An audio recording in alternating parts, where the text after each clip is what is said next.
Young billionaire buys an abandoned hotel and finds a poor girl in the basement with newborn twins. She cries and says, "We live here. Please don't throw us out." What he discovers next will break your heart. Large raindrops were pounding down when Paul parked his car in front of the Grandview Hotel. The six-story building, once majestic, now looked like a dormant giant against the grey sky. The taxi driver who had brought him from the airport had given him a strange look upon hearing the destination. "Are you sure this is the place, sir? It's been shut down for years." Paul only nodded, offering no explanation. Now staring at the peeling facade, he understood the driver's confusion. Nobody would expect a man in an Italian suit to willingly walk into an abandoned hotel on a rainy day. But Paul Devereaux, at 32, had learned that life rarely follows expectations. He adjusted his umbrella and walked toward the main entrance. The key he'd received from the auctioneer felt heavy in his pocket. 3 weeks ago, he hadn't even known this place existed.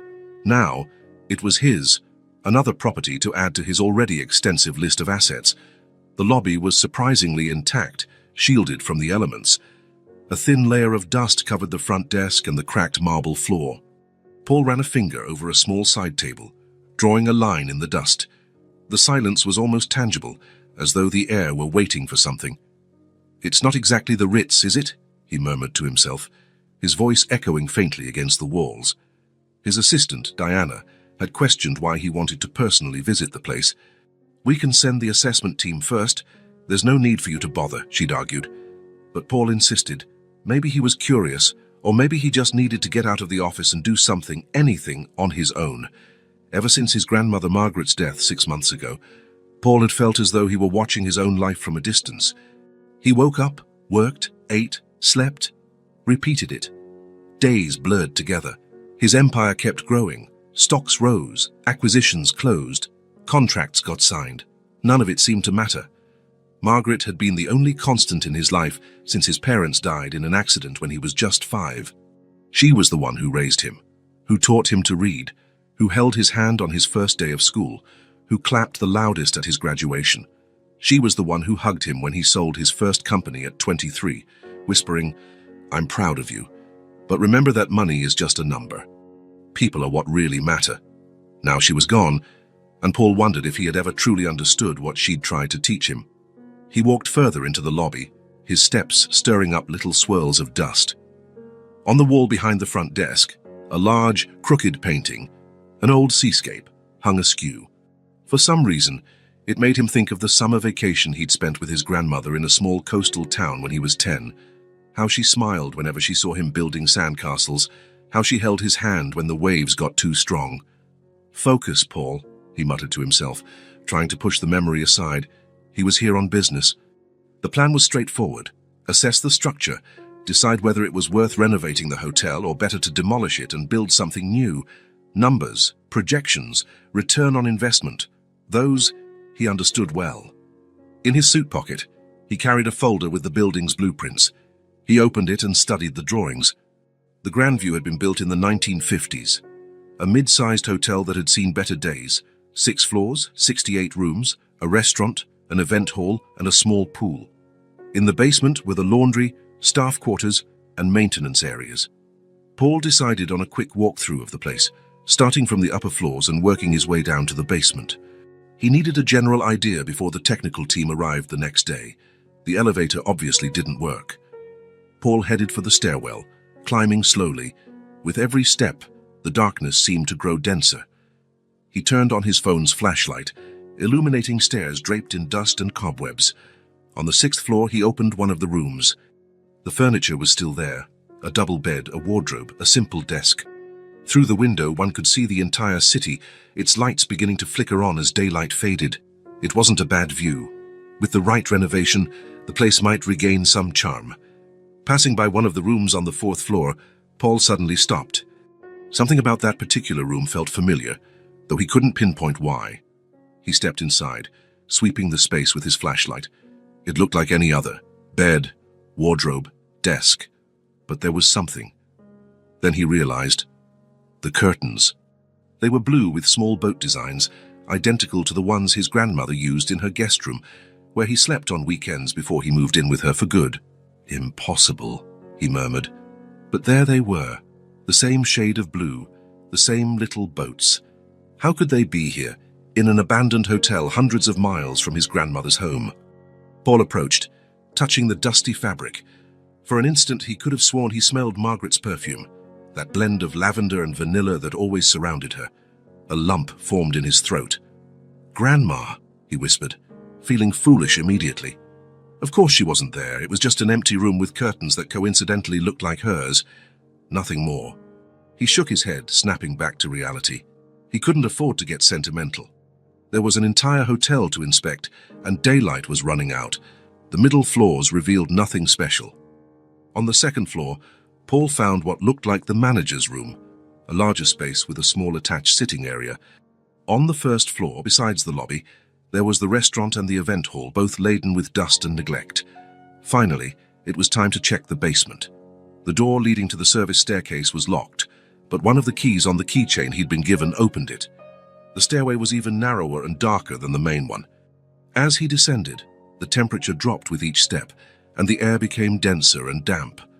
The phone's flashlight cast unsettling shadows on the concrete walls. Paul could hear the distant drip of water somewhere.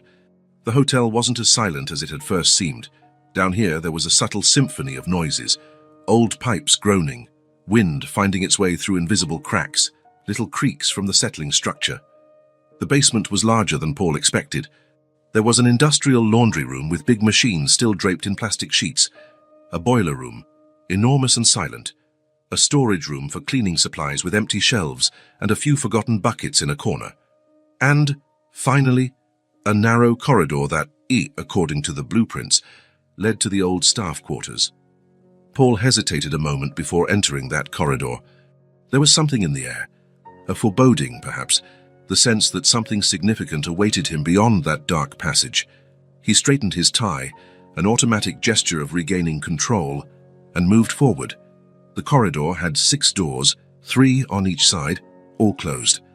Likely small rooms for staff who lived too far away to commute daily. Paul began opening each one methodically, shining his light into empty, desolate spaces. When he reached the last door, he heard it.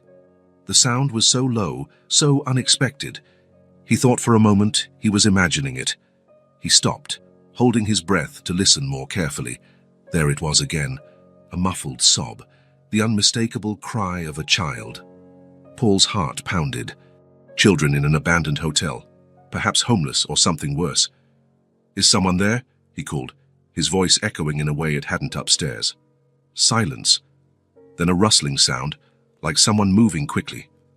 Paul approached the door. "I won't hurt anyone," he said, keeping his tone calm and firm. "I just want to help." More silence. Then, barely audible, the sound of held breath. Carefully, he pushed the door. It was stuck, and he had to force it. The rusty hinges screeched, almost screaming in the basement's quiet. His flashlight swept the small room. There was a single bed, a simple wardrobe, a chair, and in the far corner, curled against the wall like a trapped animal, was a little girl. She could not have been more than 5 or 6. Her brown hair was tangled, her dress, far too big for her thin frame, was dirty and worn. Her eyes, huge in her pale face, were locked on Paul with a mix of fear and defiance. And she wasn't alone. Next to her, wrapped in blankets, were 2 babies, so tiny they barely peeked out from the nest of cloth. "Hi," Paul said, keeping his voice low and gentle, like speaking to a frightened bird. "There's no need to be scared. I won't hurt you." He took a step forward. Instantly, the girl shrank back, clutching the babies to her. "Stay away," she shouted, her voice surprisingly strong for someone so small. Paul halted, raising his hands in a gesture of peace. "It's okay," he said. "I just want to help. My name is Paul. What's yours?" The girl bit her lip, clearly torn between fear of this stranger and the urgency of caring for the babies. "Claire," she finally replied, almost inaudible. "Claire," Paul repeated, offering a gentle smile. "That's a lovely name. Are those your little brothers?" She nodded, reluctant. One of the babies started whimpering, and she automatically soothed him, showing a surprising skill for someone so young. "He's hungry," Claire explained, as if Paul should understand the urgency. "And Tom needs a fresh diaper. We ran out yesterday." Paul tried to process what he was seeing. A 5-year-old girl caring for 2 babies alone in a cold, damp basement of an abandoned hotel. How was this possible? Claire, where are your parents? He asked, trying to keep his voice neutral. The girl's eyes filled with tears and her lower lip trembled. Suddenly, her small chest heaved, and within seconds she was sobbing, big tears rolling down her dirty cheeks. We live here. Don't make us leave. Please, she begged between sobs. Paul felt something icy slip down his spine. Clearly, the girl expected to be kicked out, sent off into the cold unknown. How many times had this already happened to her? How many places had she called home, only to be thrown out later? No one's kicking you out, he assured her, crouching down to her level. I promise. But I need to know where your mom or dad is. Claire swallowed a sob, looking at Paul with an intensity that made him feel as though he was being judged by someone far older and wiser than 5. Mum's name is Sophie, she finally said, her voice cracking. She lay down over there yesterday and never woke up. Paul followed the girl's gaze to the bed. There was what appeared to be a small mound of blankets. At first glance, he hadn't noticed anything unusual. Then he realized someone lay under those blankets, someone who wasn't moving.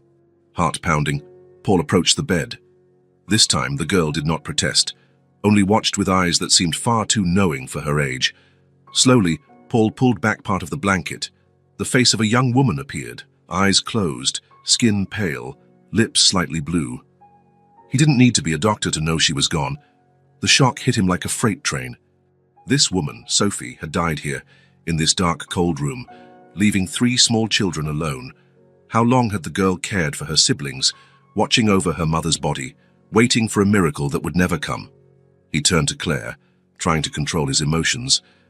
Claire, you've been very brave, he said, crouching down again so she didn't have to look up at him. But now I have to call some people to help, okay? To take care of your mom and you. Panic flashed across her face. They're gonna take us away, separate us. No, Paul promised, with more conviction than he probably should. I'll make sure you stay together, I promise. One of the babies began crying more insistently.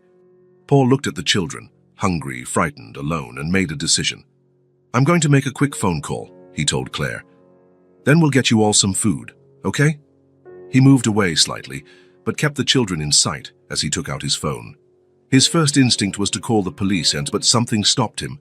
This required discretion, sensitivity. These children had been through enough trauma. Instead, he called Diana, his assistant. Diana, I need urgent help, he said as soon as she answered. I'm at the hotel, and I found... He hesitated, looking at the children. I found a delicate situation. 3 kids, their mother passed away. I need you to contact local social services, but discreetly. And send someone to buy baby supplies, formula, diapers, milk, clean clothes, anything young children might need. Also, I'll need a doctor we can trust. And, Diana, about the mother. We need to handle this as quietly as possible. Diana asked no questions, one of the reasons Paul kept her as his personal assistant. She simply said, I'll be there in 30 minutes with everything. While he waited, Paul returned to Claire and the babies. He took off his suit jacket and placed it over the girl's shoulders, who shivered slightly at its warmth. Help is on the way, he said, sitting on the floor near her but not too close, so she wouldn't feel threatened. My friend will bring food for you and the babies. Claire nodded, still wary but visibly relieved that someone was taking charge. What are your little brothers' names? Paul asked, trying to keep his tone light. Ted and Tom, she answered. They're twins. They're 9 months old. And you, how old are you? 5, Claire said, holding up a small hand with 5 fingers spread out. 5 years old, practically a baby herself, carrying the weight of the world on her tiny shoulders. Have you been living here for a long time? Claire thought for a moment. Since the babies were really little. Mum said it was safe here, that no one would find us. That explained why the hotel was relatively intact, despite being abandoned. Sophie had likely kept it locked, so no one would discover they were living there. Is Mommy going to be okay? Claire asked suddenly, her large, hopeful eyes fixed on Paul. The question caught him off guard. How does one explain death to a 5-year-old? Claire, he began, choosing his words carefully. Your mum, she's not going to wake up anymore. She's gone somewhere far away. Claire's eyes filled with tears. But she didn't break down. She simply nodded as though she already suspected the truth. She was really tired. "I'm sure she fought very hard to stay with you," Paul said, feeling a lump in his throat. "She must have loved you three very much." Claire didn't respond, continuing to rock the babies gently. They looked malnourished and exhausted, but miraculously alive. Less than 30 minutes later, Diana arrived with a discreet doctor on Paul's corporate payroll and a social worker who had been contacted under assurances of confidentiality. The doctor immediately examined the babies, while Diana laid out bags of food, diapers, and clean clothes on the floor next to Claire. The girl watched everything with a mixture of suspicion and hope. "The babies are dehydrated and malnourished, but surprisingly stable, given the circumstances," the doctor reported to Paul. "The girl is also malnourished, but she's managed a bit better. They'll need hospital care." The social worker, a middle-aged woman named Mrs. Bennett, watched with professional yet kind eyes. "This is a highly sensitive situation," she told Paul when they had a moment alone. "Normally, the children would be placed in separate foster homes while we investigate any relatives who might assume custody." Something knotted inside Paul. Separate them? They've already lost their mother. They can't lose each other too. Mrs. Bennett nodded. "That's my concern as well, especially considering the older girl has been caring for the twins. Their bond is crucial right now." "Is there an alternative?" Paul asked. The social worker studied him for a moment. "Well, if someone were willing to assume emergency temporary custody of all three while we investigate further," Paul didn't hesitate. "I'll do it." Mrs. Bennett seemed surprised. "Mr. Devereaux, I understand your desire to help, but caring for three small children, especially under such traumatic circumstances, isn't a decision one makes impulsively." "It's not impulsive," Paul replied, surprising even himself with the firmness in his voice. "I found them. I feel responsible. And I have the resources to ensure they get everything they need." The social worker evaluated him for a few seconds longer, then sighed. "We'll need to run background checks, inspect your home to ensure it's suitable for children, and you'll have to sign multiple documents." "Whatever it takes," Paul cut in. "Just don't separate these children." While they discussed the details, discreet medical and police teams arrived to handle Sophie's body. Paul insisted Claire not witness any of it, so he distracted her, along with Diana, by showing them the new clothes and toys that had been brought. When it was time to leave, Claire grabbed Paul's hand with a surprising strength for someone so small. "Where are we going?" she asked, her eyes still wary. Paul knelt down in front of her. "We're going to my house. It's big and has plenty of room for the three of you. You'll stay together, I promise." Claire looked at him, then at the twins, who were being tended to by nurses. "Are we coming back here afterward?"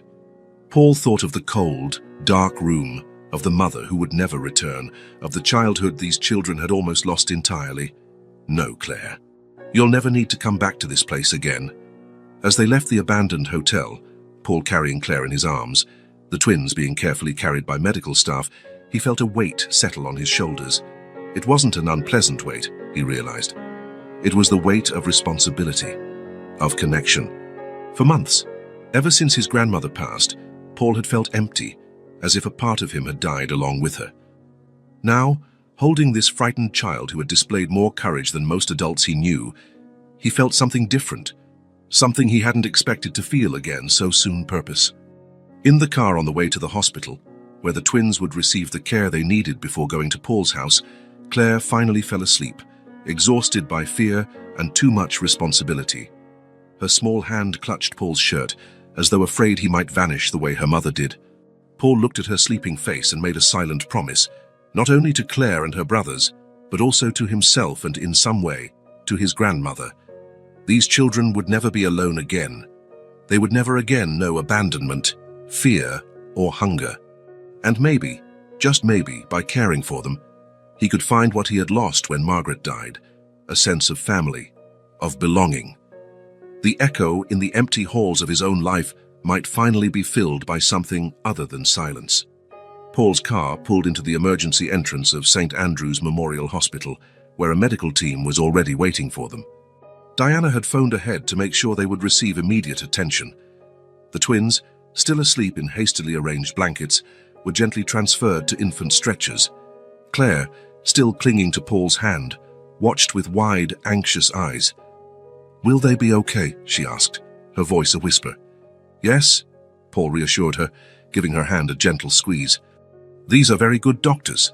They'll take care of your little brothers, and you too." A middle-aged doctor approached, introducing herself as Dr. Patel, head of pediatrics. Her smile was kind, though her eyes assessed the children with the clinical precision of someone immediately evaluating their condition. "We'll take them for some tests," she explained, "so you can come along." The next few hours were a whirlwind of medical procedures, forms, and hushed conversations. The twins were found to be dehydrated and malnourished but stable, considering the circumstances. Claire, though thin and obviously lacking proper care, was in better shape than her brothers. "It's extraordinary," Dr. Patel commented to Paul, while they watched Claire being weighed by a nurse. "This girl kept 2 infants alive under conditions many adults would have found impossible." Paul only nodded, his throat too tight to speak. He thought of the children's mother, a woman who had taught her 5-year-old daughter to care for twin babies with such efficiency that they survived even after her death. What kind of love and desperation lay behind that lesson? After consulting with Mrs. Bennett, the social worker, it was decided the children wouldn't need to be admitted for a long stay. They would receive vitamin supplements, a special diet, and regular medical follow-ups. But they could go home. For now, home would be Paul's home, at least temporarily. "We have some basic clothes and supplies for you," Paul explained to Claire as they waited for the final paperwork. "And tomorrow we'll buy everything else you need." Claire, sitting on the exam table with her legs dangling, nodded seriously. Her eyes never left her brothers for very long, as though afraid they might disappear if she didn't keep watch. "We're going to live at your house." "Yes, at least for now," Paul replied. "It's a big house, sir, with plenty of space for the 3 of you." The girl considered this for a moment. "Is it far from here?" "Not too far. About a 20-minute drive." Claire seemed either satisfied or resigned. Paul realized she probably never had the luxury of questioning adults. She must have learned early on that protesting rarely changed her fate. An hour later, they were back in the car. The twins, now clean, fed, and in new clothes provided by the hospital, slept in borrowed baby seats. Claire gazed out the window, taking in the streets and neighborhoods passing by. When the car finally stopped in front of Paul's house, the girl couldn't hide her amazement. It wasn't ostentatious, but an elegant property in one of the city's more exclusive neighborhoods, an entirely different world from the dark, damp basement they had been found in. "We're here," Paul announced, trying to sound casual. With help from the nurses hired by Diana, they carried the still sleeping twins and entered the house. Paul watched Claire's face as she took it all in: the wide foyer, the polished wood floors, the sweeping staircase leading to the second floor, the artwork on the walls, the soft but plentiful lighting. "This whole house is yours?" she finally asked in a small voice filled with disbelief. "Yes, I live alone," Paul replied. "Well, my housekeeper, Martha, is here too, but she's on leave this week." In truth, Paul had given Martha paid time off, guessing she might not react well to the sudden invasion of children into her meticulously maintained home. Paul showed Claire around: the living room with floor-to-ceiling windows, the spacious kitchen, the formal dining room he rarely used, the office where he spent most of his time when at home. On the second floor, he pointed out the master suite and 3 guest rooms, all elegantly decorated yet clearly unused. "Which one will be our room?" Claire asked, looking around warily as though afraid to touch or break something. Paul realized he hadn't thought this through. There were enough bedrooms for each child to have one, but something told him that wouldn't be right, not after everything they'd gone through. "I think this one might be good for all 3 of you, at least for now," he suggested, indicating the largest guest room, adjacent to his. "What do you think?" Claire entered hesitantly, her small fingers brushing the silk duvet on the queen-size bed, testing its texture. "It's really soft," she observed, almost to herself. "But we need cribs for the babies," Paul realized aloud. "For tonight, we might have to improvise." "Big drawers," Claire suggested promptly. "Mom used to line big drawers with blankets when they were newborns." Paul felt a pang, picturing that desperate mother trying to raise 3 children with so few resources. "Drawers, yes, that's a good idea," he agreed. "Let's see if we have some that will work." With the nurse's help, they turned 2 large drawers from an old dresser into makeshift cribs, lining them with soft blankets. Claire supervised with the seriousness of a veteran mother, instructing exactly how the blankets should be folded. They like being wrapped up tight, she explained. So they feel safe. The twins woke almost simultaneously, as though in sync. One of them, Ted, Claire identified, started crying loudly. "He's hungry," Claire announced confidently, as if she had heard that cry hundreds of times. One of the nurses prepared bottles according to the hospital's dietary instructions. Paul watched, fascinated, as Claire tested the milk's temperature on her wrist with the efficiency of an experienced mother. "It's good," she confirmed. Paul picked Ted up, a bit awkwardly, under Claire's watchful eye, and tried to feed him. The baby fussed, turning away from the bottle. "Not like that," Claire corrected him gently. "You have to hold him higher, with his head here." She rearranged Paul's arms to form a better angle. Following the little expert's directions, Paul finally got Ted to accept the bottle. The tiny boy sucked hungrily, eyes fixed on the face of the adult feeding him. "You're doing it right," Claire approved, watching the scene while the other nurse tended to Tom. After being fed, changed and soothed, the twins fell asleep again in their makeshift cribs. Claire, though visibly exhausted, fought sleep, insisting she had to watch over her brothers. "You need to rest too," Paul said softly. "It's been a really long day." The girl hesitated, looking at the big bed that seemed to intimidate her with its comfort. After a moment, she grabbed one of the extra blankets and spread it on the floor between the two drawers. "I'll sleep here," she announced, "so I can hear if they cry." Paul wanted to protest, to tell her the bed was far more comfortable and that the nurses would watch the twins during the night. But something in her determined gaze stopped him. She needed that sense of control, that responsibility. It was part of who she was now. "All right," he agreed, "but if you change your mind, the bed's right here." He helped her settle on the floor, making sure she had enough blankets. Claire curled up like a little cocoon, her eyes already heavy with the sleep that was finally overtaking her. "Good night, Claire," Paul said softly. "I'm in the room next door if you need anything." "Good night," she replied, her voice already slurred by impending sleep.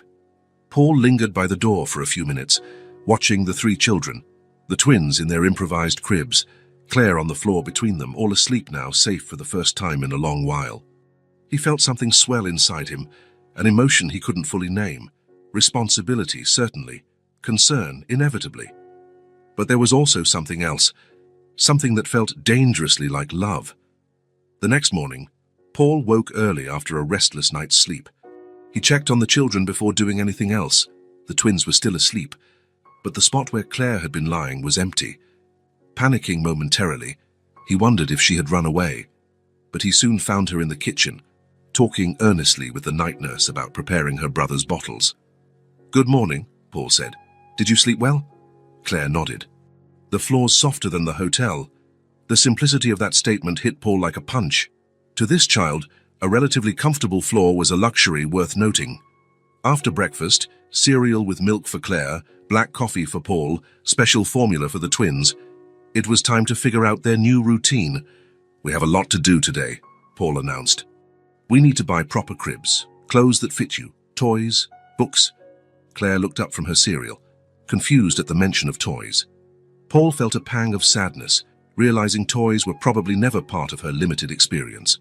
Diana arrived soon after, bringing an interior decorator and a list of upscale children's stores. Paul gave specific instructions. He wanted the children's room transformed by the end of the day, with safe cribs, appropriate furniture, and everything else three children might need. And toys, he emphasized. Lots of toys. While the decorator measured the room and took notes, Paul, Claire, and the nurses took the twins to shop. The first stop was a children's clothing store, where Paul let Claire pick out some items for herself. The girl looked visibly uncomfortable with the task. "I don't know what to choose," she admitted softly. "What color do you like?" Paul asked, trying to help. Claire shrugged, looking around as though the question was some kind of test. "Any color." He realized she'd probably never had the chance to choose anything in her life, not even the color of a t-shirt. "We'll try a bunch of things," he suggested, "and see what looks best on you." Gradually, through trial and error, they discovered Claire preferred purple to pink, pants to dresses, and t-shirts with animals rather than princesses. Each small discovery about her preferences felt like a treasure to Paul. Another piece of the puzzle that was this extraordinary little girl.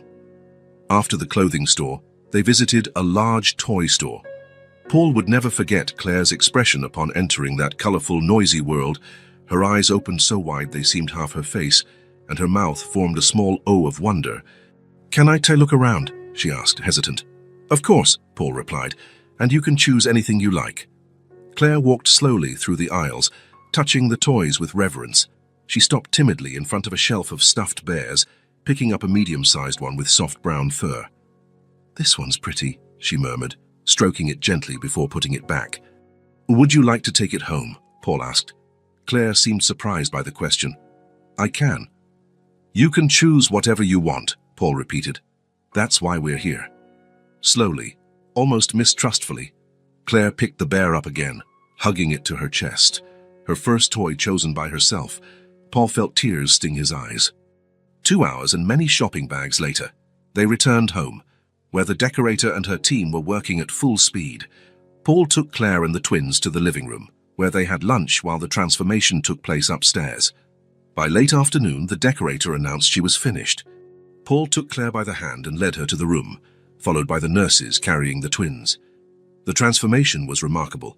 What had been an elegant but impersonal guest room was now a magical space.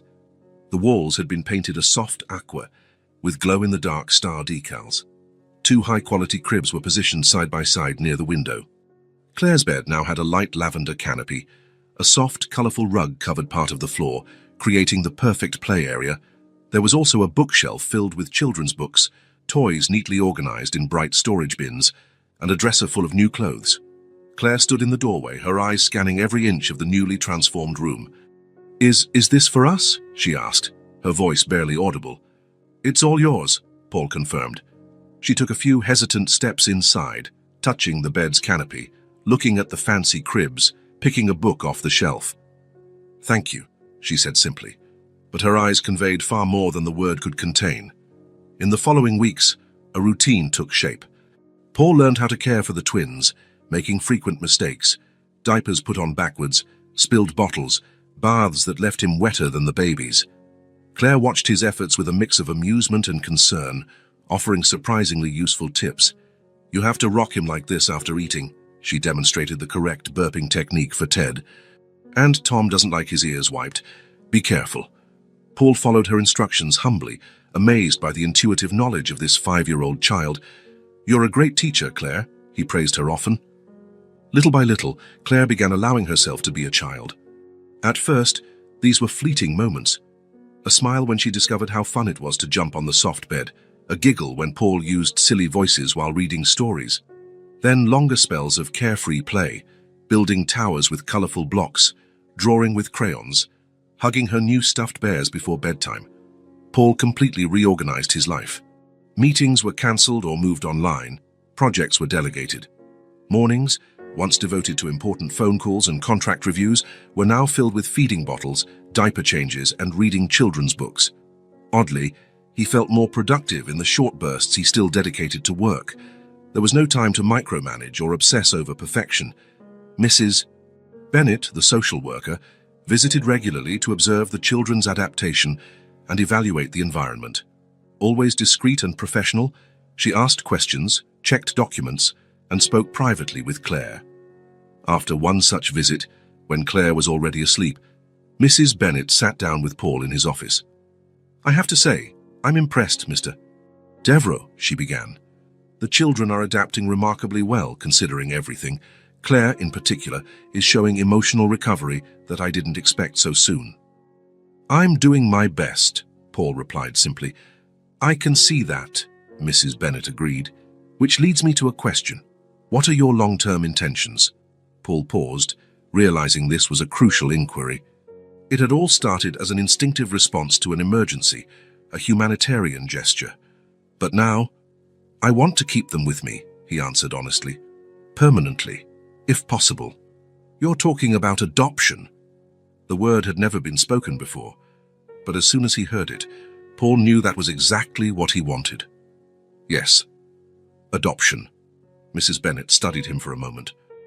"It's a complex process, Mr. Devereux, especially for a single man with no prior parenting experience, and we're still trying to locate any relatives who might assume custody. But if you don't find anyone, Then your chances would be reasonable, she conceded.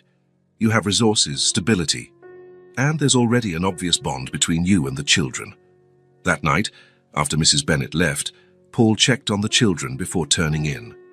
The twins slept peacefully in their cribs, and Claire, finally convinced to sleep in the bed rather than the floor, was wrapped up in her covers, hugging the brown teddy bear she'd chosen at the toy store.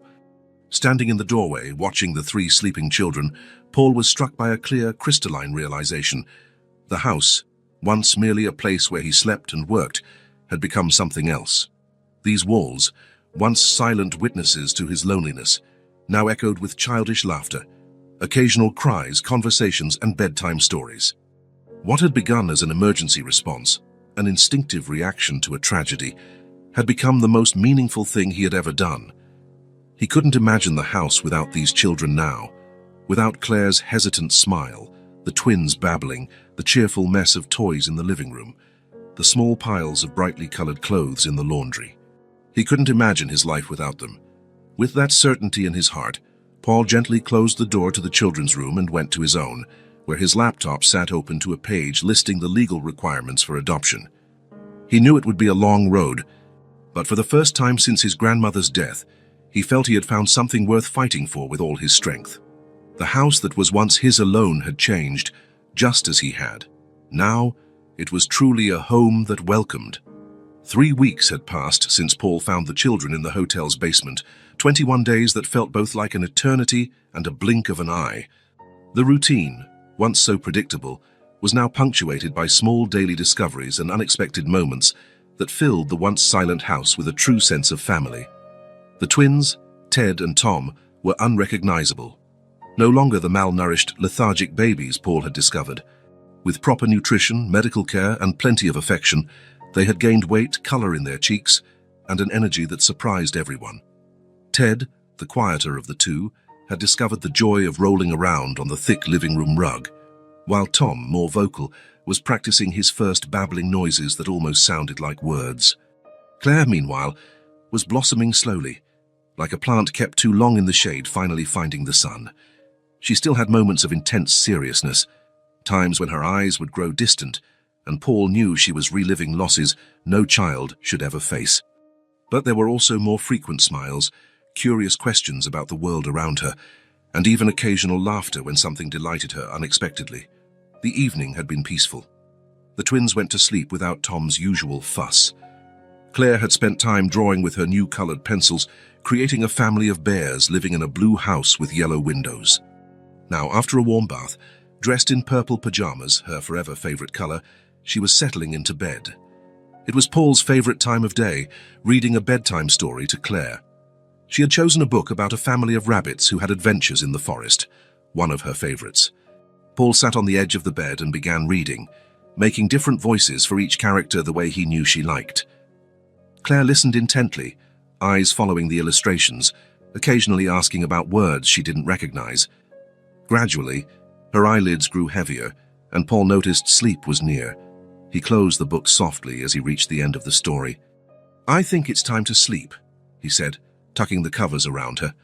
She nodded, but instead of curling up immediately as usual, she gazed at the ceiling, where small, glow-in-the-dark stars twinkled. "Everything okay?" Paul asked, noticing her hesitation.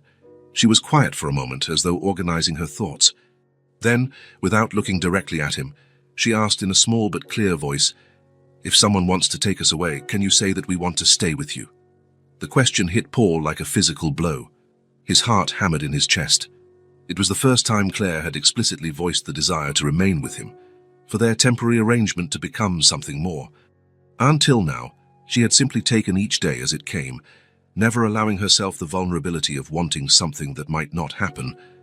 Paul held her small hand in his, feeling a tightness in his throat. He wanted to say yes immediately, that he would do anything to keep them, that he couldn't imagine life without them, but he couldn't find the words. The enormity of what was at stake, the lives of these three children, his own heart, rendered him momentarily speechless. Claire waited, eyes now locked on him, trying to read his expression in the dim light. Paul gave her hand a gentle squeeze, hoping to convey through touch what he couldn't yet say out loud. "Sleep well, Claire," he finally managed, kissing her forehead. "Oh, we'll talk more tomorrow." The girl seemed to accept his reply, or at least sense there was no rejection in it. She turned on her side, hugging the stuffed bear she never let go of, and closed her eyes. Paul stayed until her breathing steadied, indicating she'd fallen asleep. He left the room, leaving the door ajar just how she liked it, and headed to his study. He sank into the armchair by the window, the one that had belonged to his grandmother, and was one of the few things he had kept from her house. Margaret, his grandmother, the woman who'd raised him after his parents' premature death, who welcomed him into her home and her heart without hesitation, rearranging her entire life to become the mother he needed. The memories washed over him in waves, Margaret reading to him before bed, just as he now did with Claire. Margaret holding his hand on his first day of school, when he was terrified of being away from her. Margaret applauding every small achievement, every good grade, every swim meet. Margaret, elderly yet proud, at his college graduation, telling him his parents would have loved to see the man he'd become. Paul closed his eyes, a tear escaping. Now, for the first time, he truly understood what his grandmother had done for him. It wasn't just providing shelter, food, or education, although all of that was essential.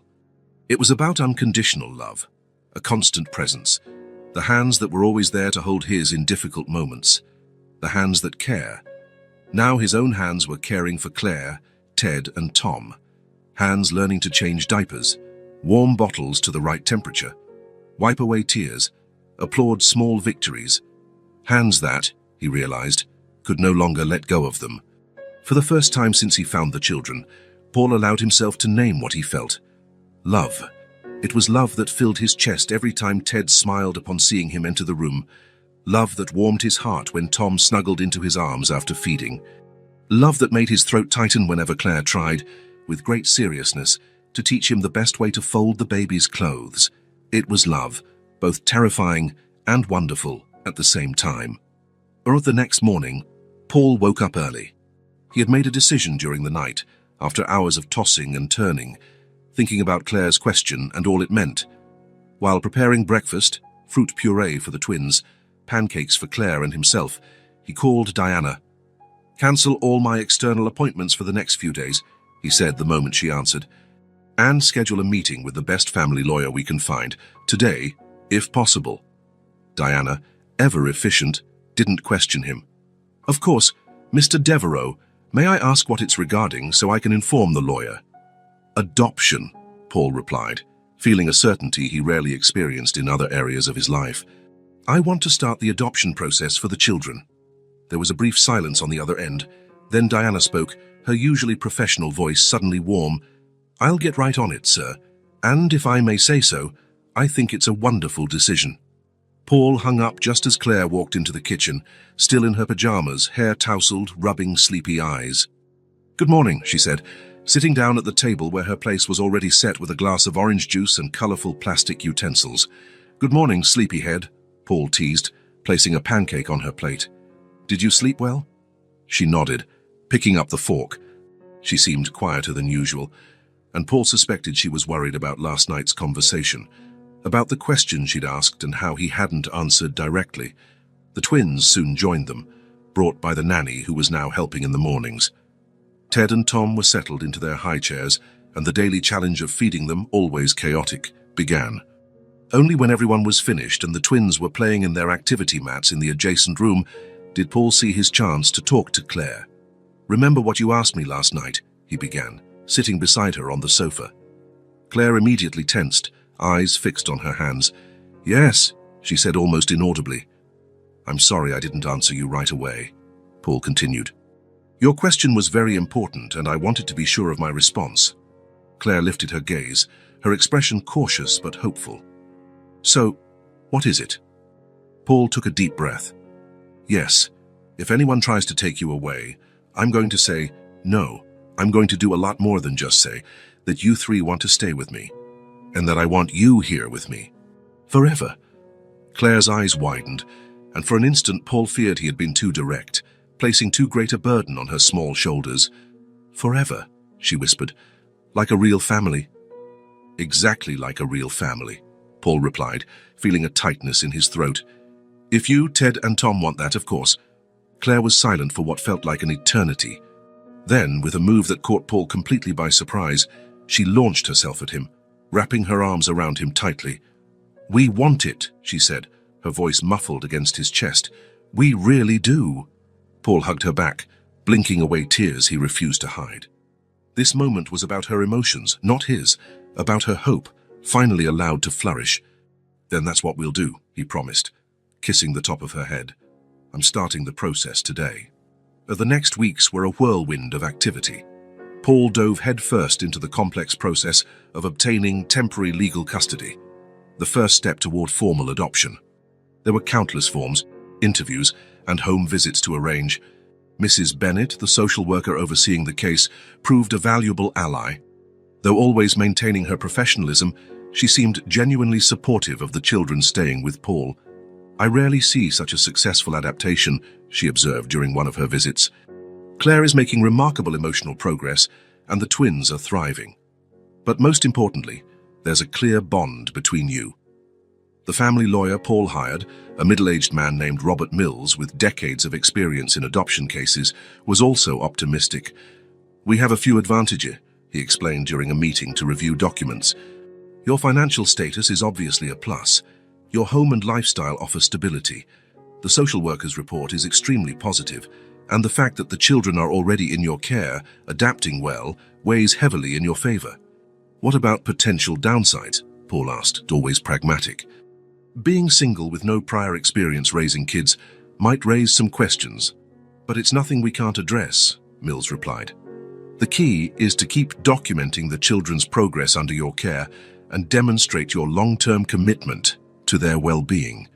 As the legal proceedings moved forward, Paul completely overhauled his professional life. Business trips were eliminated. In-person meetings were minimized. The work that once consumed 12 to 14 hours a day was compressed into the time when the children were at preschool or asleep. Yes, preschool. Claire had started attending a half-day kindergarten, which initially terrified her, but which she now looked forward to each morning. The twins, nearing their first birthday, went to daycare at the same institution, easing the logistics and comforting Claire, who still felt responsible for her brother's well-being. Evenings, once filled with contract reviews and spreadsheets, were now dedicated to bath time, bedtime stories, and lullabies. Paul discovered he could finalize in 20 minutes the same meetings that used to drag on for 2 hours, simply because he knew Claire was waiting for story time, a sacred ritual for both of them. The house, which had already transformed since the children's arrival, continued evolving. What began as a quickly furnished room was now a truly personalized space. Claire had picked out new wall decals, dinosaurs, her current obsession since Paul took her to a natural history museum. The once pristine, minimalist living room now had a permanent corner devoted to toys, and no one minded the occasional building block found under the couch. On Paul's desk, beside his laptop and important documents, stood a framed drawing by Claire, 4 stick figures of different heights, all holding hands beneath a smiling sun.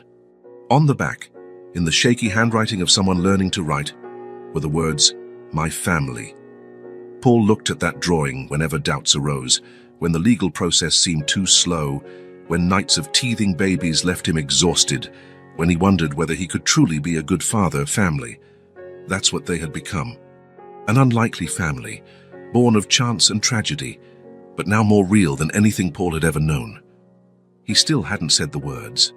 Those 3 simple yet monumental words that filled his chest each time Ted recognized him with a smile.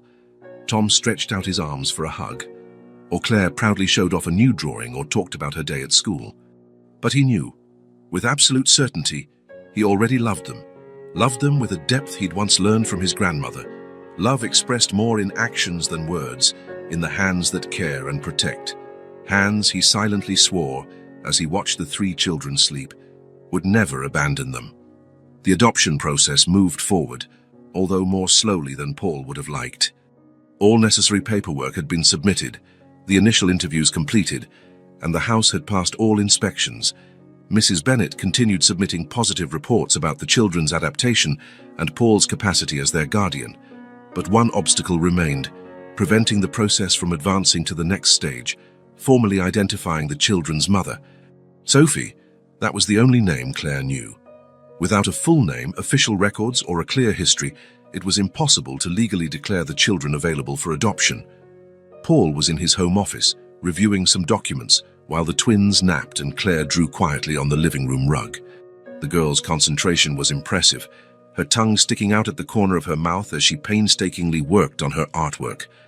The phone rang, pulling Paul from his thoughts. It was Detective Ramirez from the local police, who had been assigned to investigate the mother's identity. "Mr. Devereaux," greeted the detective. "We've made some headway, but we're still having trouble identifying the woman found at the hotel. No fingerprints on file, no documents, no recent residence records. It's as if she simply disappeared off the map." Paul sighed in frustration. "I understand. Is there anything else we can do? We're working with a forensic artist's sketch of what she might have looked like, based on the condition of the body, also using approximate age and the estimated date of death. But we need more info. The older girl doesn't remember anything else. A last name, maybe. Where her mother worked before, any relatives. Claire only knows her first name, Sophie, and that she cleaned places, as she puts it, likely a maid or a housekeeper. But I'll try talking to her again, see if I can find out more." After hanging up, Paul watched Claire for a moment. She had adapted so well over the last weeks, smiling more, fewer nightmares, making friends at kindergarten. He hated dragging her back to that painful past, but it had to be done. "Claire," he called gently, moving to sit on the floor beside her. "That drawing is beautiful." The girl looked up at him with that shy smile that still squeezed his heart. "It's our house," she explained, pointing at the big rectangular shape on the paper. "And that's us." 4 stick figures in varying sizes stood hand in hand in front of the house. "It's perfect," he praised sincerely. Then, choosing his words carefully, he added, "Claire, I need to ask you some things about your mom, about Sophie. Is that okay?" Her expression immediately grew more serious, but she nodded. "We're trying to find out more about her. Do you remember where she worked before, or if she had any name besides Sophie?" Claire frowned, thinking hard. "She cleaned rooms in a big hotel. Sometimes she took me with her before the babies were born. It was a fancy place, with red carpets and lots of mirrors." Paul felt a chill. A fancy hotel with red carpets and mirrors could describe any high-end hotel, but a suspicion began to form in his mind. "Do you remember the name of the hotel?" Claire shook her head. "No, but there was a little crown design on the door." Paul's heart skipped a beat. A crown? His own hotel chain, Devereaux Hospitality, used a stylized crown as its logo. Could it be? What about her last name, or any friend or relative she might have mentioned? Claire thought a bit more. She had a friend named Justine, who also cleaned rooms, and her last name. Her eyes lit up with remembrance. It started with L. She taught me how to spell. LS something. "Lambert? Lamont? Lamar?" Paul offered. "Lambert. That's it," Claire exclaimed. "Sophie Lambert.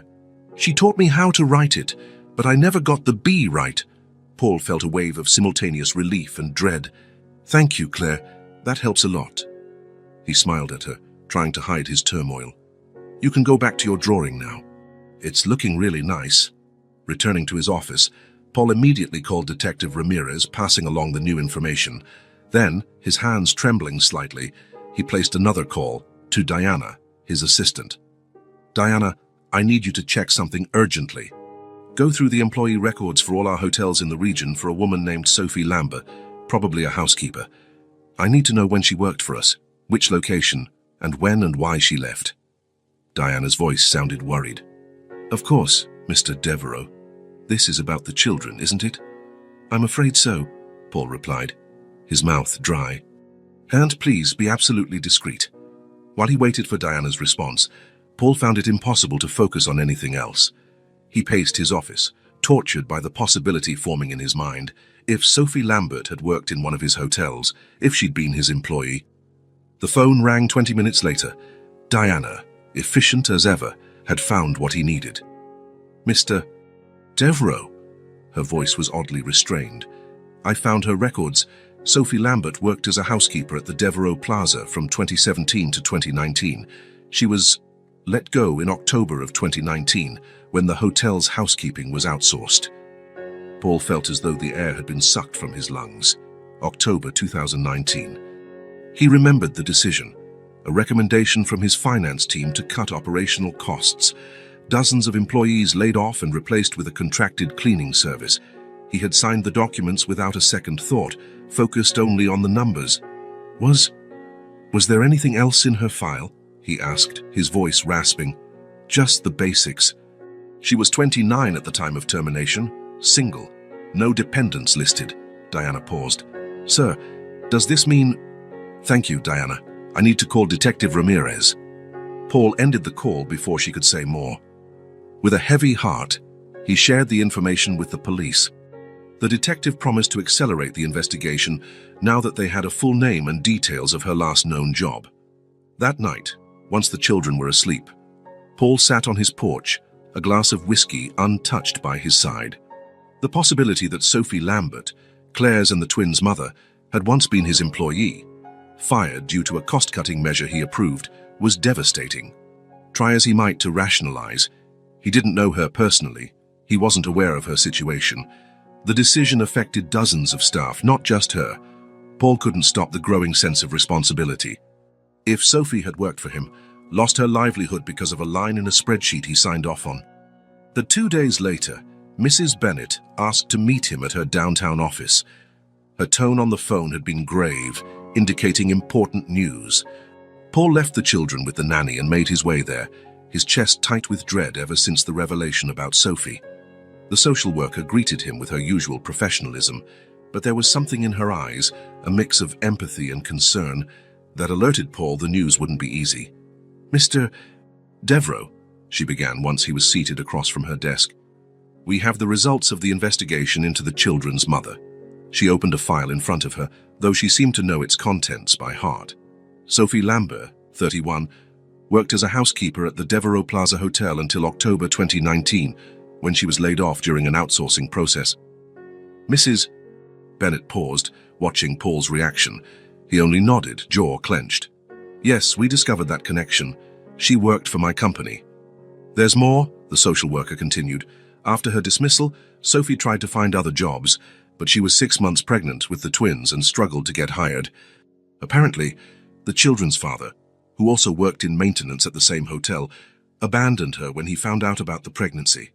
He had been laid off in the same outsourcing wave. Paul closed his eyes for a moment, feeling each word like a blade.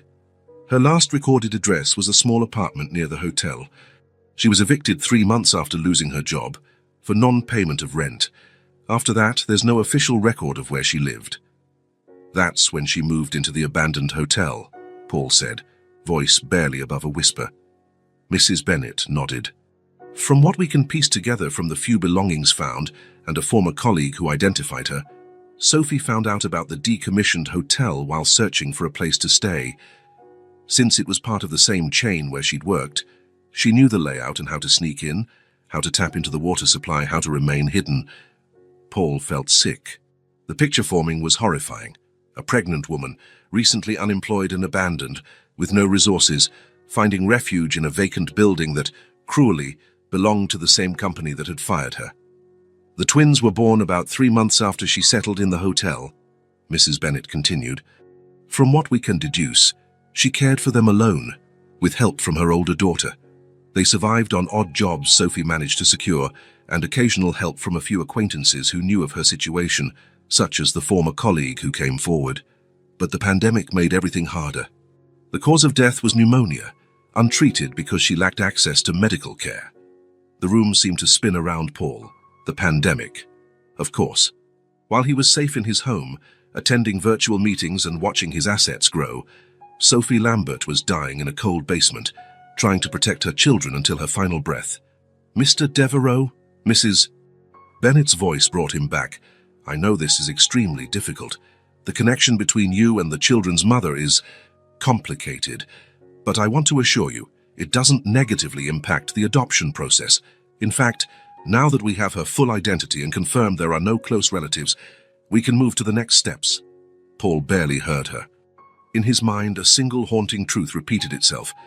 A corporate decision he signed had set off the chain of events leading to this woman's death and nearly to the children's demise. A decision of mine took everything from her. he muttered, more to himself than to the social worker. Mr. Devra, you can't hold yourself personally. But I am responsible, Paul interrupted, his voice cracking. I signed those papers. I approved that cost cut. I never even considered the real people behind those numbers on a spreadsheet. And now 3 children are left without a mother. To Mrs. Bennet's surprise, tears began rolling down Paul's cheeks. She had only ever seen him poised and in control. Now he was openly devastated. Claire once asked me why her mum wouldn't wake up, he continued, trying to steady his voice.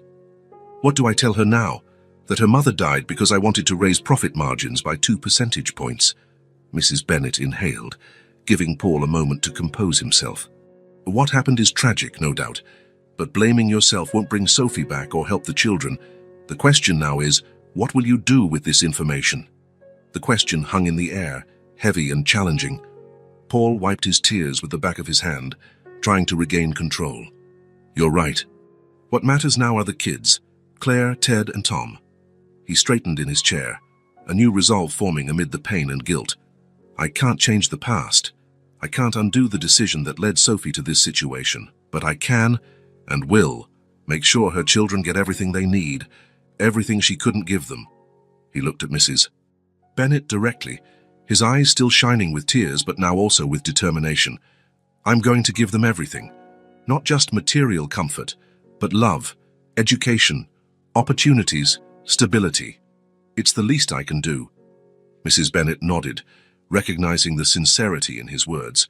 What about the truth? Do you plan to tell the children? Paul hadn't considered that yet. How could he explain to Claire, especially, that he was indirectly involved in the tragedy that took her mother? I'm not sure, he admitted.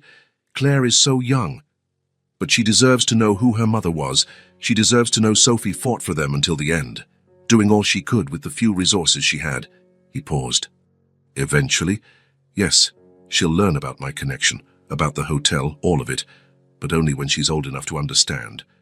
And I hope she'll also see that even though I had a role in their loss, I'm doing everything I can to be part of their healing. When Paul left Mrs. Bennet's office that afternoon, he carried a new weight. The full truth about Sophie Lambert and the undeniable connection between them. It wasn't only guilt he felt, though that was crushing. There was also a renewed commitment, strengthened by the knowledge of the real human cost of corporate decisions.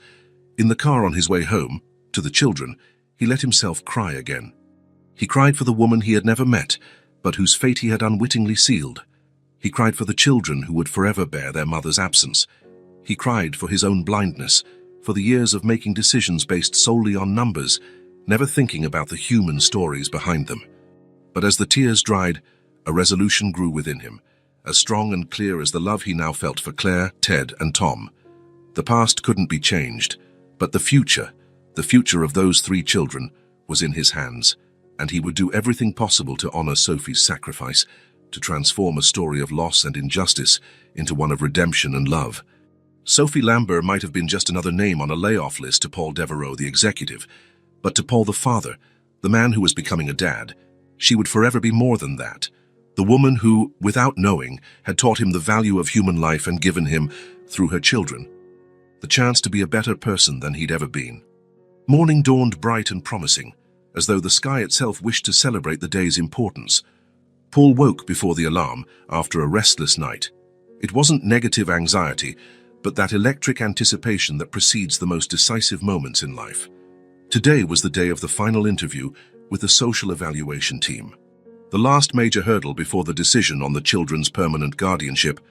He got up quietly, showered quickly, and dressed carefully, opting for a navy sweater over a white shirt and grey pants, formal enough to show seriousness, casual enough to seem at ease in his own home.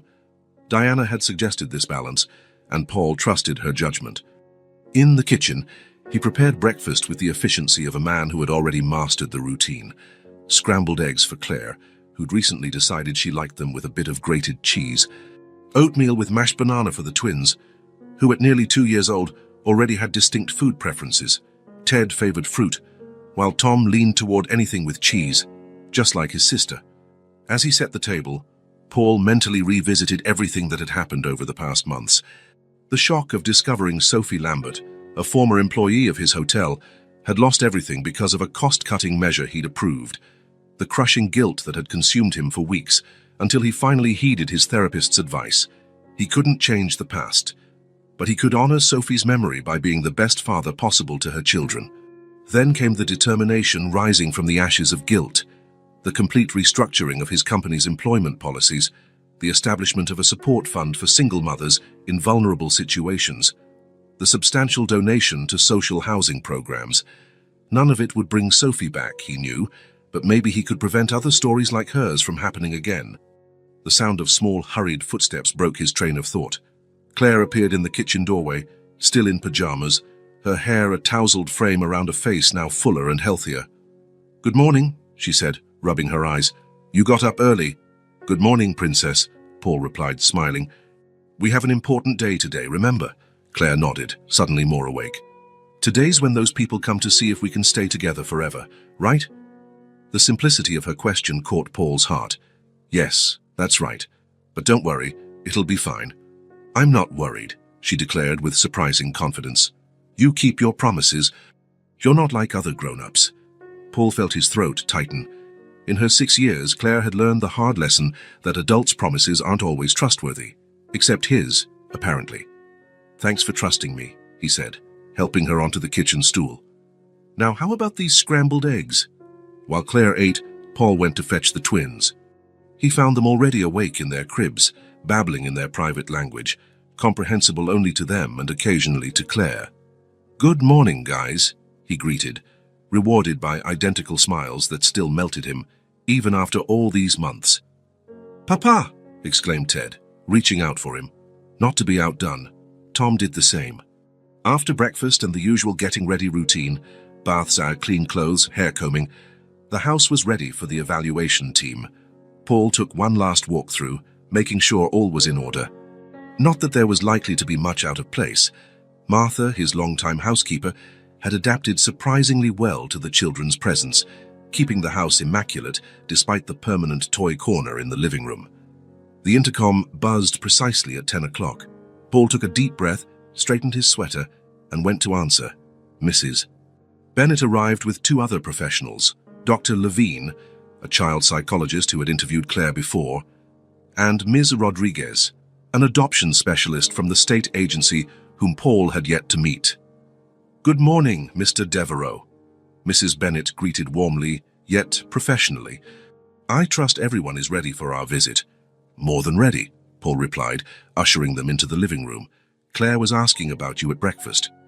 As though summoned by her name, Claire appeared at the living room door, holding one of the twins' favorite books. Seeing the visitors, she paused briefly, but then proceeded with the quiet confidence she'd developed over recent months. "Hello, Mrs. Bennett," she greeted politely, then looked at the other 2 adults curiously. "Hello, Claire," the social worker replied with a genuine smile. "You remember Dr. Levine, and this is Ms. Rodriguez, who's here to help us today."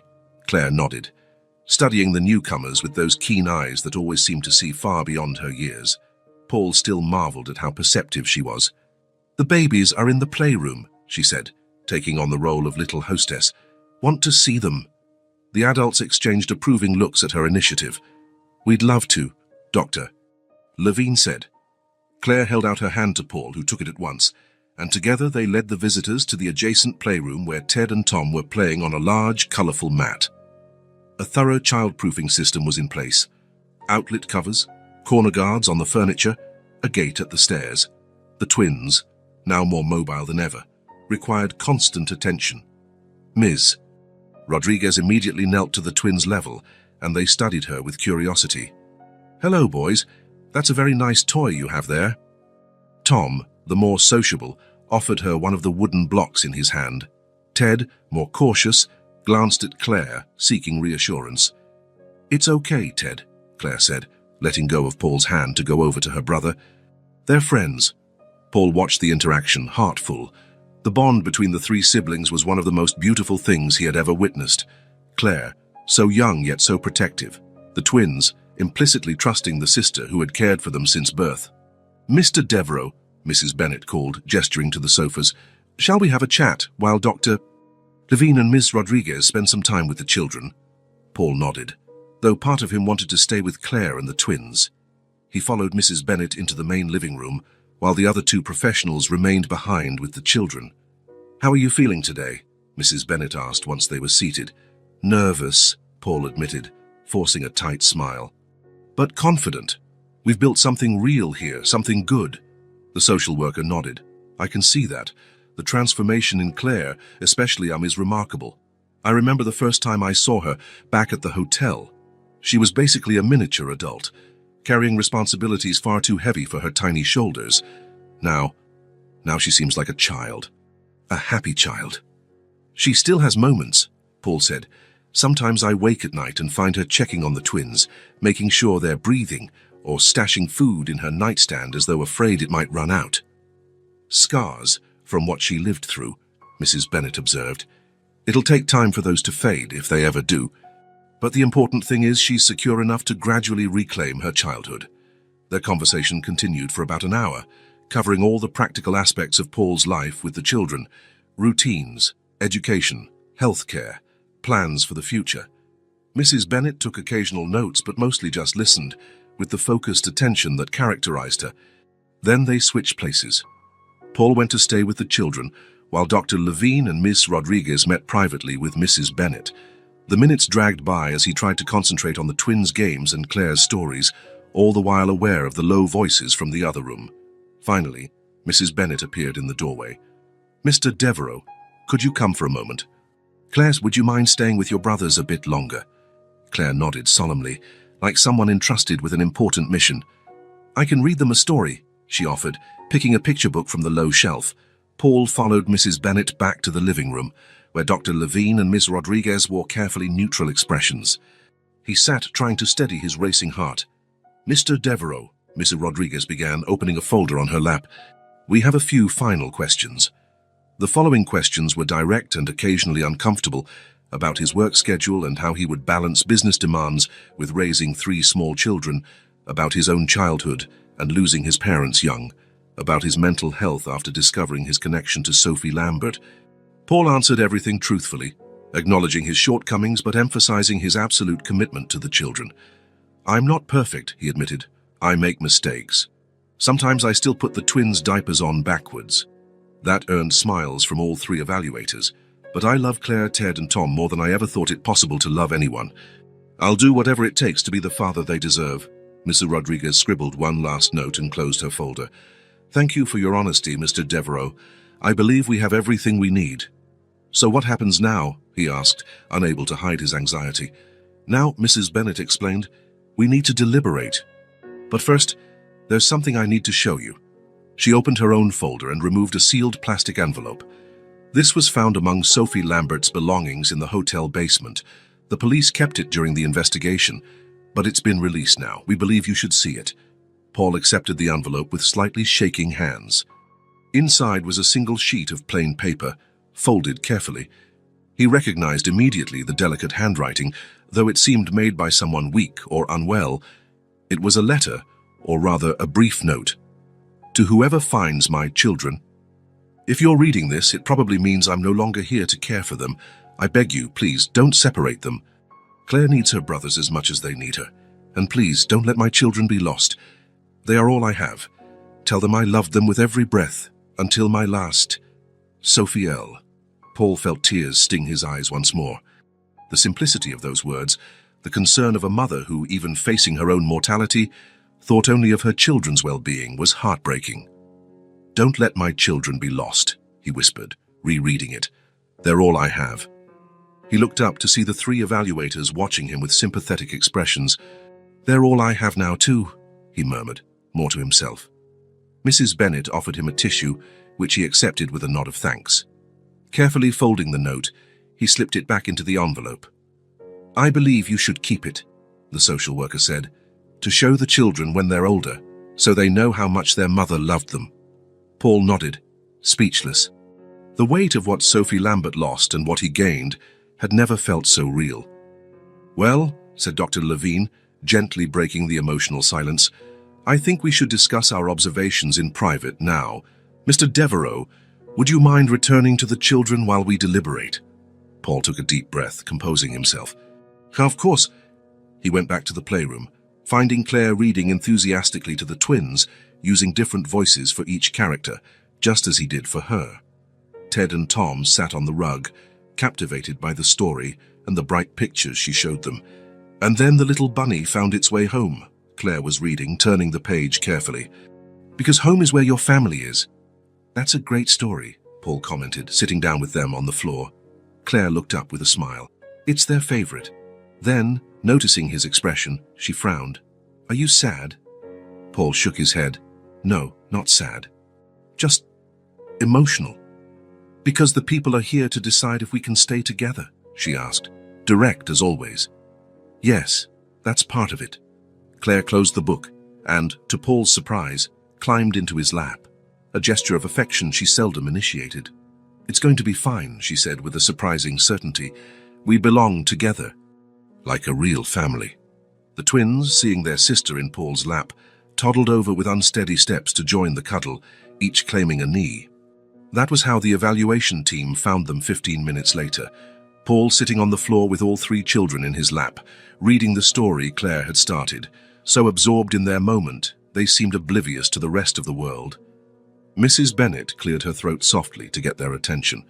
Paul looked up, unable to stand with the precious weight of the children on him, and tried to read the expressions of the three specialists. To his relief, they were all smiling. Mr. Devereux, Mrs.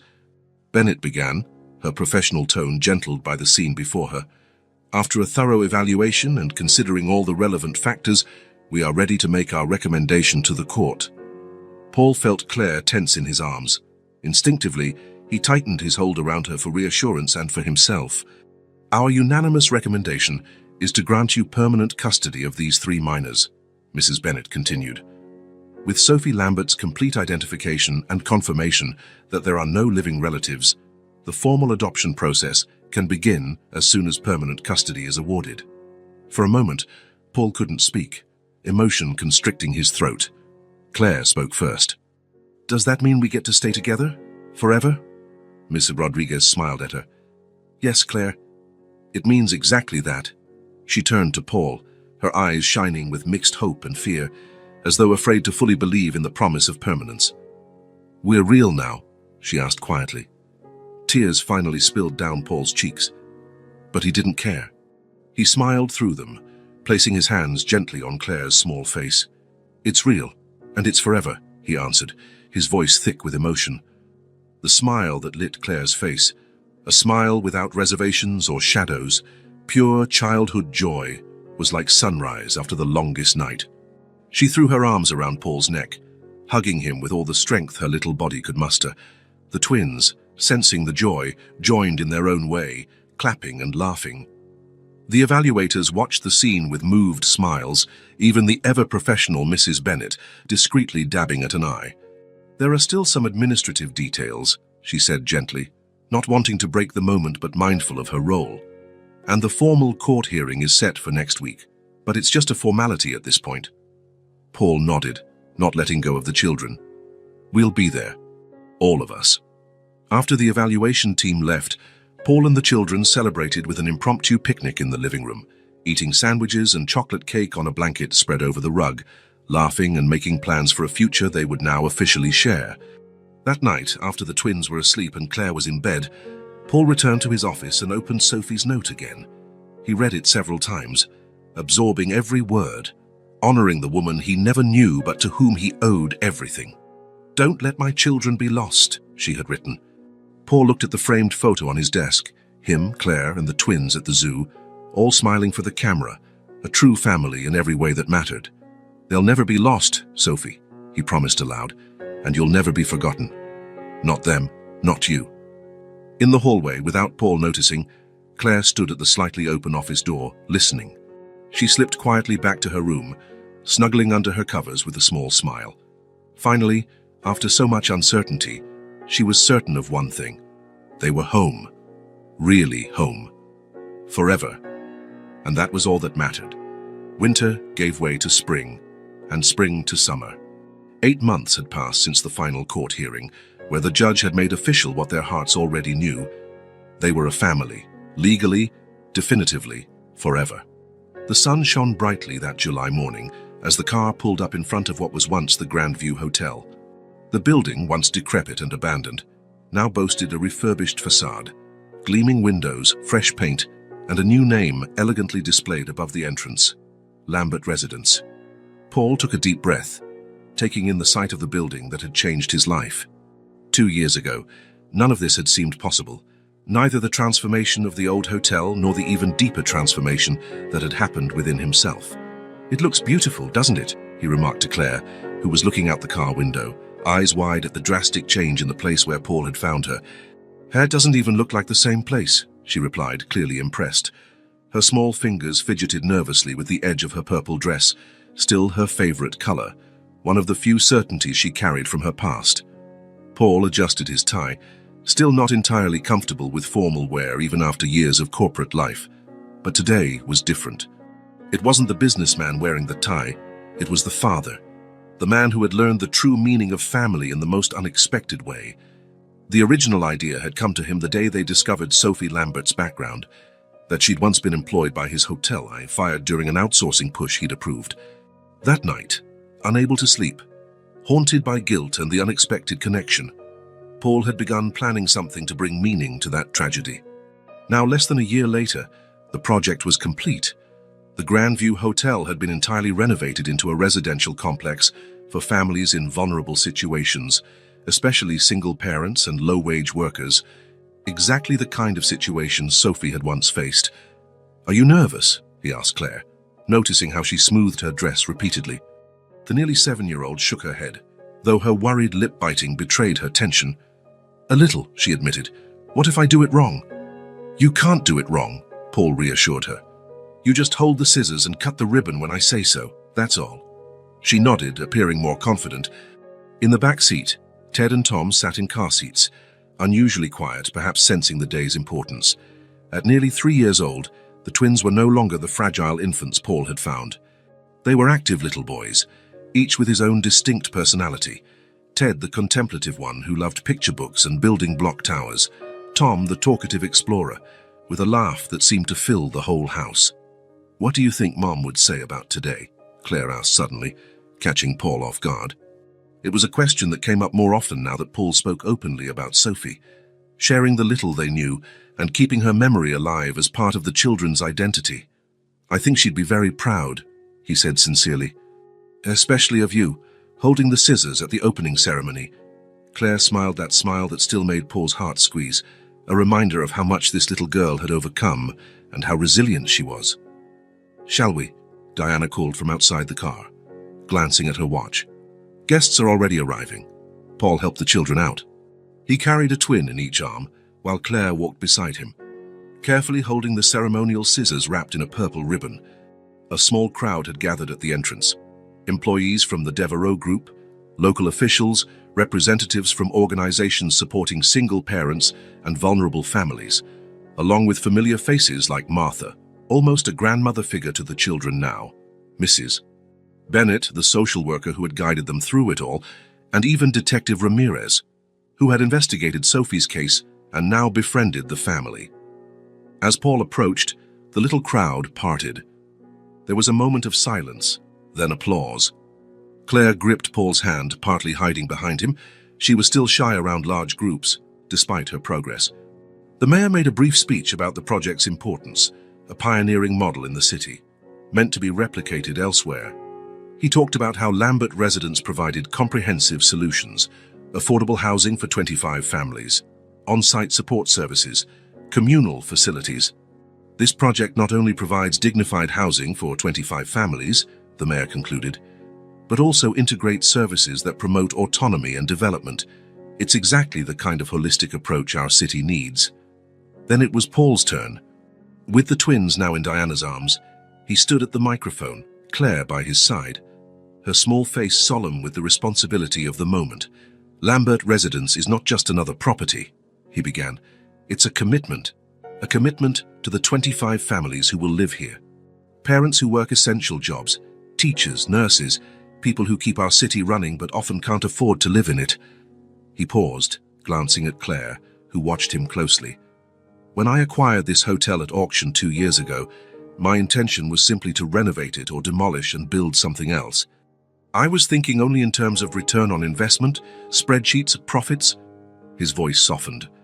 "I had no idea that within these walls I'd find something far more valuable than any financial asset." The audience's gaze shifted toward the children, and Paul saw understanding smiles. "This place holds special meaning for our family. It was here, in this very building, that I found my children, here that our lives became entwined in a way none of us could have foreseen." His voice wavered slightly. "It was here that Sophie Lambert, a woman of extraordinary courage, sheltered her children to the last. We honor her memory not only by giving her name to this residence, but by ensuring it offers protection and a fresh start to families like hers." Paul paused, placing an arm around Claire's shoulders. The little girl looked at the crowd with a bit more confidence now. "I learned from my children that buildings are more than physical structures. They're places where stories unfold, where lives can be transformed. This hotel, once the site of tragedy, has been reborn as a place of hope. I can't imagine a more powerful symbol than that." Applause rose again, warmer this time. Paul guided Claire to the red ribbon spanning the entrance.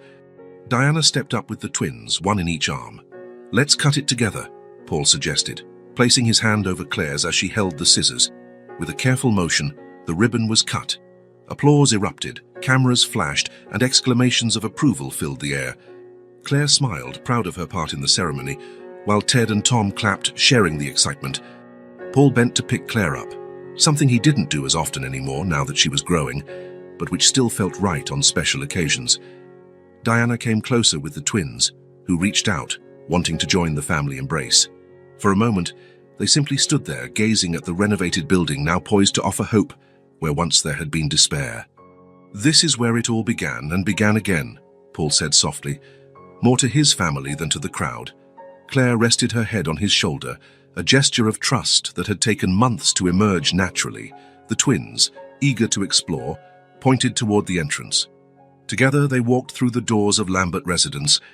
The lobby, fully refurbished, retained elements of the hotel's original architecture, but now had bright colors and open spaces. The old front desk had become a community information station. Where an underused restaurant once stood, there was now a multi-purpose area for classes, meetings, and events. Paul guided the family away from the photographers and onlookers toward a quieter section of the building. There, in what had once been the administration office, now a small memorial space, a bronze plaque told a concise version of Sophie's story. Not every detail. Some parts belonged only to them, but enough so everyone would know this place was born from a real story of loss, love, and redemption. There was also a photograph, the only one anyone could find of Sophie, provided by a former co-worker. It showed a young woman with brown hair and a shy smile, wearing the Devereux Hotel uniform, the same photo that now occupied a place of honor in their home, so the twins would know the face of the mother they hadn't had time to remember. "She looks sad here," Claire whispered, touching the frame. "I think she was," Paul answered honestly. "But she loved you three more than anything, that's what matters." Claire nodded, her understanding far beyond her 7 years. "I think she'd be happy to know we're together, that Ted and Tom are okay, and that no one got lost." "I'm sure she would," Paul agreed, feeling the familiar mix of emotions he experienced whenever he thought of Sophie Lambert: sorrow for a life ended too soon, gratitude for the 3 precious gifts she'd left the world, and a vow to honor her sacrifice by being the best father possible. After they left the memorial, they headed for the heart of the building, where the 25 selected families would live. Simple but comfortable apartments, bathed in natural light, each furnished with the basics for those starting anew. A daycare on the ground floor, serving not only the residents but also the surrounding community. A professional training center with computers and a small library. And the basement, where it had all started, now a bright, colorful playroom. Claire hesitated at the entrance to this last space, scanning the room as though searching for traces of the place she once knew. But everything was different now. Where once there was darkness and pain, laughter and color reigned. "It feels weird," she said. "It seemed a lot bigger and darker back then." "You were smaller," Paul reminded her gently. "And you were scared." She nodded thoughtfully. Then, in a sudden burst of resolve, she went inside the playroom, sitting in one of the bright little chairs. Ted and Tom, always in tune with their sister, ran in to join her, already drawn by the scattered toys. Watching the three of them, Paul felt a deep certainty. They had closed a circle. What had begun in tragedy now ended in hope. What had been born of loss had grown into new life. A story that continued each day, in every one of Claire's smiles, in every discovery the twins made, in every moment they shared as the family they had become. A new story, a new family, a new beginning. If this story touched your heart, subscribe to the channel and turn on notifications so you don't miss the next ones. Leave a like because it helps this story get recommended to more people. See you in the next story.